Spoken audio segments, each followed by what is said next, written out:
Well, greetings, friends, and welcome back to today's Extraordinary Connection. I am Pastor Devin, and I serve here at Romeo United Methodist Church, and I am glad to be joining you for this time we take each day to spend some time in God's Word. And this week I was looking for a little inspiration, and I found myself thumbing through one of the books on my shelf. This one is called Faithfully Funny. Not a theological or serious read, but one that's more full of quips and pictures that, well, we'll say kind of poke fun at some of the silly things we sometimes see within the church. It's usually good for a smile or a chuckle when I look through it. And this time I stumbled on this one here. The Hendersons switched to contemporary worship when Bob learned it was code for wear jeans to church. I don't know why, but this one just made me chuckle this week. I don't know if it was the picture of Bob there excited to wear his jeans to church, or maybe the fact that, like many of you, I've heard those discussions of what is the proper attire to wear to church, to wear to worship before. And the conversation around the worship service doesn't usually stop with proper attire, but usually involves what is the proper kind of music that should be played, what's the proper length of time for the service to last, the proper way to serve communion, perhaps, or maybe even the proper way to tell someone they're sitting in your pew.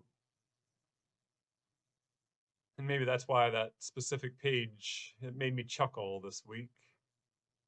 Partly because so many of those conversations, they're fully thrown right out the window right now.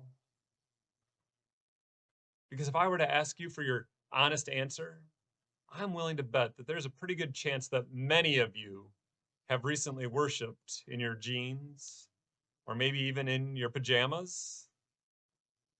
Am I wrong? You may have even worshiped with your feet kicked up in the recliner as you're sitting back, sipping a nice hot cup of coffee or tea.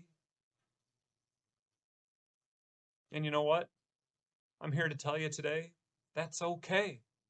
No, you know what? That's better than okay. That's great. And I know that there are many of you that are frustrated or saddened by the fact that many of our churches are not currently having in-person worship, and those that are, the services look different than normal. And believe me, please believe me, I understand. I miss seeing my church family. I miss preaching to a building full of people rather than just my dog looking at me. And let's be honest, he usually falls asleep during the service. I miss the times of fellowship and checking in with one another. I miss all those things as well. But I also believe that just because we can't do those normal things does not mean that we can't worship or that we aren't doing proper worship. Because I think it's great that we can worship where we are. Because worship happens any time that we lift our praises to the Lord. It happens when God's people give thanks and celebrate the grace and goodness and love of God. I'm reminded of the conversation that Jesus had with the Samaritan woman at the well. Let me read this for you. It's John chapter 4, verses 19 through 24. Sir, the woman said, I can see that you are a prophet. Our ancestors worshipped on this mountain, but you Jews claim that the place where we must worship is in Jerusalem. Woman, Jesus replied, believe me, a time is coming when you will worship the Father, neither on this mountain nor in Jerusalem. You Samaritans worship what you do not know. We worship what we do know, for salvation is from the Jews. Yet a time is coming and has now come when the true worshipers will worship the Father in the Spirit and in truth, for they are the kind of worshipers the Father seeks. God is Spirit, and his worshipers must worship in the Spirit and in truth. Must we worship on the mountain? Must we worship in Jerusalem? Must we worship in a building that's been designated as the place for worship? No. Of course, we can worship in any of those places, but we can also worship anywhere and everywhere we choose to worship. We can worship in our Sunday best, but we can also worship in our fuzzy pink bunny slippers. We can worship with those favorite hymns played beautifully on the organ, or we can worship with the guitar and drums playing some of those wonderful songs of praise. Or you know what?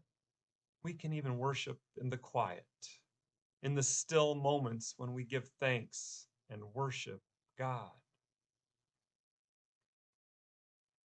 Paul reminded the church in 1 Corinthians 3:16, don't you know that you yourselves are God's temple and that God's Spirit dwells in your midst? Don't get me wrong, I look forward to the day when we will be able to safely worship together again. But in this time, let us continue to remember that our worship has nothing to do with a fancy set of clothes or a specific building or any of those material things. God is spirit, and his worshipers must worship in the spirit and in truth. Let us continue to worship the one who is worthy of such praise, in whatever form that may take right now. Let us worship with our words and our reverence. But also let us worship with how we live our lives, how we treat one another, how we love one another. Until next time, my friends, take care, stay safe, and God bless.